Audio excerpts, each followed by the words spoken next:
Hello guys, how you doing today? Welcome to day 5, and I hope you are hanging there and pushing and pushing and pushing. Today I want to teach you about 4 types of closing techniques, right? And I think they're very important to help you to become a really good closer. I've always said this: sales is useless if it doesn't convert to cash. And the only way you can convert the whole process of sales to cash is to close, master the art of closing. And there are about 4 different techniques to closing. We have, and there are different types of closing. Trust me, there are different types. But we then have number 1 today. We're talking about assumptive close, right?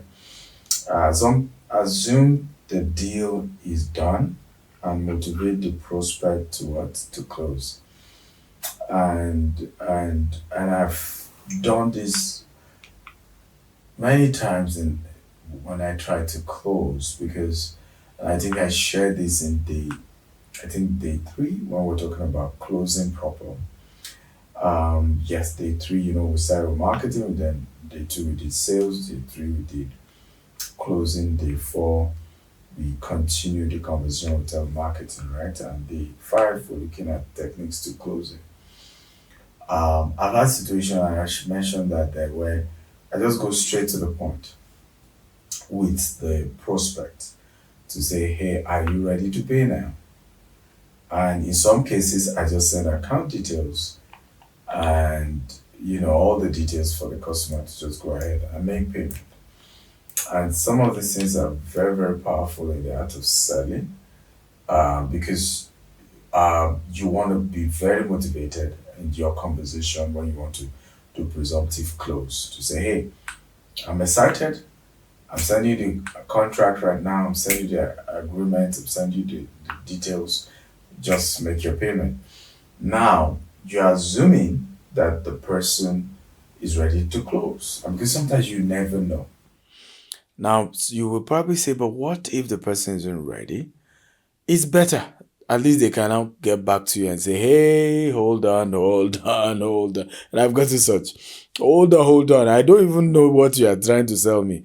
I don't have more information. And at that point, it's okay. Can you give me the detail of the other things that you are waiting for before you close? Right? What else do you need? What other information do you need me to provide? So, but if you don't make the attempt, it will never happen. Number 2 is called summary close, right? Review the product benefits to help the customer decide if they want to buy. And this is very good. And I think we don't do this often in Africa, where you round the person has said, yeah, they're ready to close, they're ready, oh, good, I'm ready to buy. Then you repeat everything. So if I'm correct, sir, you want to buy this plot of land from us, $40,000. You're going to be making deposit of $10,000, and you're going to be paying $2,500 every month for the next 12 months. Is that correct, sir? I say, perfect, correct, good, let's do it. That's a summary close.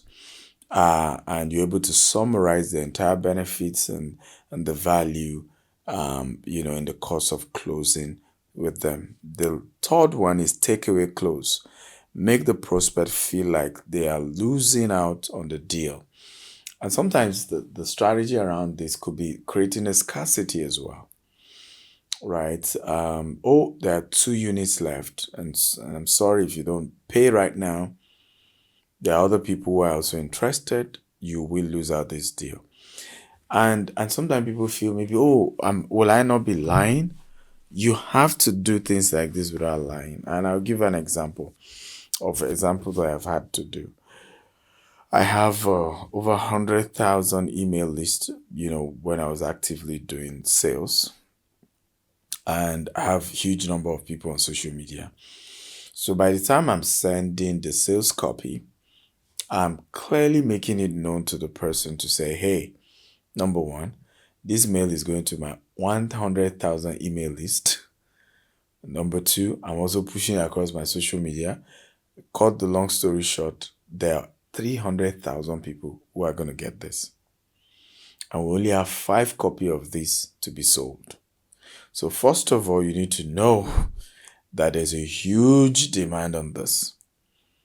Okay? And sometimes I even put it and say, even if the 5 people don't complete, I'm not selling beyond today. You have to make your payment today. And so you can have that. And it gives, and I tell people say, but what if the person then says, well, no problem, I'm not interested, or take it away or whatever.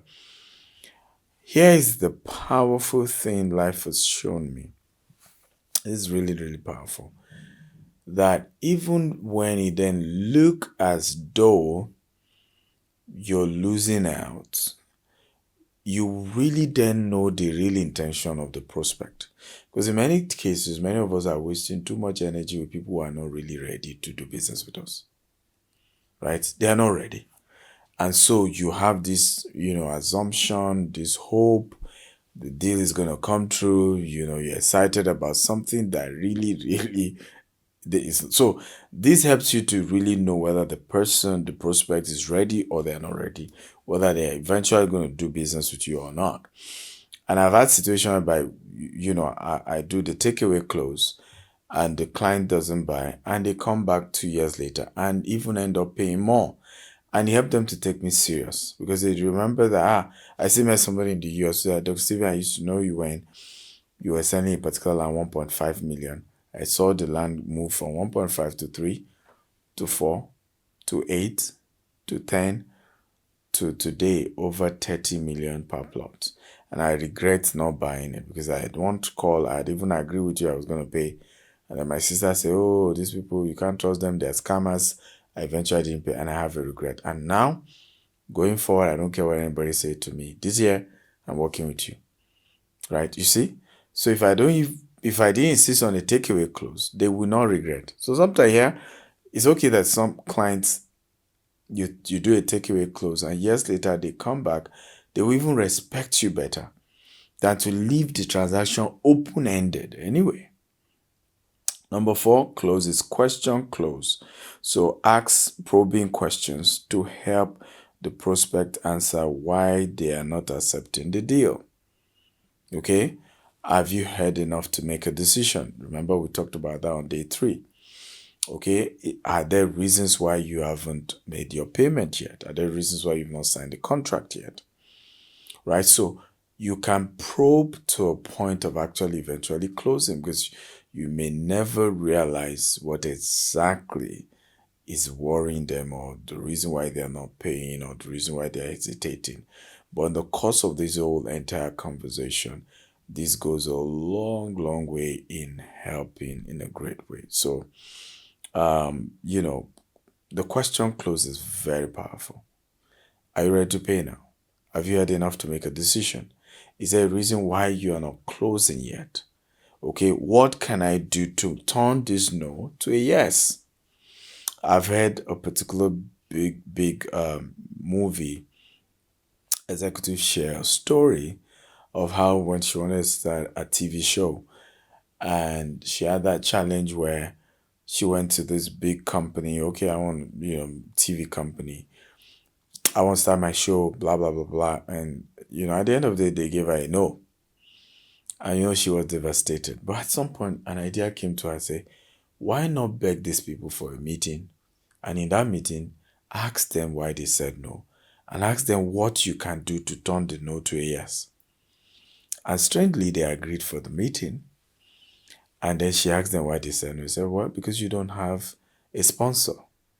That's okay. So what can I do? Say, if you can get a sponsor willing to commit X amount of money in sponsorship deal, our no will turn to yes.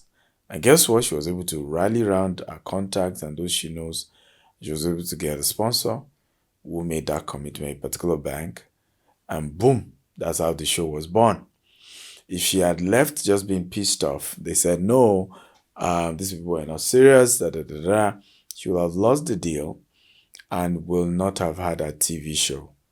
So, powerful principle, ladies and gentlemen, is that of being willing, okay, to ask How do I turn this no to a yes? Okay. And I want to say this very powerfully that you must master the art of asking questions, even spiritually. One of the biggest prayers you can pray is called the prayer of inquiry. In some of my toughest season in life, I have had to pray a different type of prayer rather than just God bless me or God answer my prayer or God do this. And sometimes I say, God, why are you not answering my prayers? Father, what do I need to do to get the answer to this prayer? A prayer of inquiry, one of the most powerful type of prayer. But even with the customer, it's the same. The question close. Why are you not buying from me? Have I said something wrong? Right? Many of us have lost great relationships. If only we can just go back to those people and ask them this simple question. What can I do to return our relationship back to what it used to be? Oh, you will be shocked what will happen. Just as simple as that. What can I do to turn our relationship back to what it used to be? And you'll be shocked the kind of answer you're going to get. Yes. So some of you watching right now, I know you have those clients, bad experiences that happen. You are not on good terms anymore. Go back to that customer and say, hey, I don't know what I did, why you've not been replying my messages. You've not been answering me. Did I say something wrong? I'm willing to fix it. Just tell me what I am doing wrong. You can say that to a customer. It's okay to be that vulnerable. You cannot be poor and proud at the same time. You cannot need people's help and then be arrogant in the process of trying to get their help. Sometimes we need to learn to be vulnerable, and it just open doors and just turn things around for us in a unique way you will never ever forget. So, ladies and gentlemen, let's go back and ask those closing questions, okay? And I hope you got some real value today. Day 5, how's it going? I want to hear your testimony. I want you to just drop your testimony. You can do a video testimony, you can do a written testimony. It's very important, right? Because there's a lot going on. I want to thank all those volunteering to be team leaders, team volunteers, everybody working towards making this huge reality. Thank you. God bless you real good. I love you all. And remember, I always give assignment, right? Every day. So what's today's assignment? I want you to go to anybody you've been messaging the last 5 days and they've not replied you. And use the last closing technique, which is the question close. Right? Just say, did I do anything wrong, sir? Or ma, wherever they are? Because I've been messaging you in the last 5 days and I've not gotten a response. Please tell me what I've done wrong. I'm willing to correct. I'm teachable, and if something I've done, I'm willing to fix it. Just tell me what I need to do, right? Even if you're not going to do business with me, at least tell me what I need to do to at least get us to talk, right? How many of you are going to do that, right? So you go do that. That's the assignment for today, right? And you'll be shocked how many people have just been ignoring your messages. We will just, boom, just going to get back to talking. And this is very powerful. So that's the assignment I'm giving you today. Remember, also, all the assignments you've had from day one, go check again whether you've done it all and you've done it well. If you've not, go back and get them done. Success is possible, but hey, you have to be thorough. You have to be detailed. You have to do everything that is required for the result to come. Do it. Not easy. I didn't get here by luck. Nobody dashed me anything. But we did it. And we're growing by the day. And you will grow. And you will make it. Right? But don't give up. Don't give up. Keep going. And I look forward to seeing you at the top. Tomorrow is day 6. It's going to be great. Looking forward to coming back and sharing with you as well tomorrow. Love you.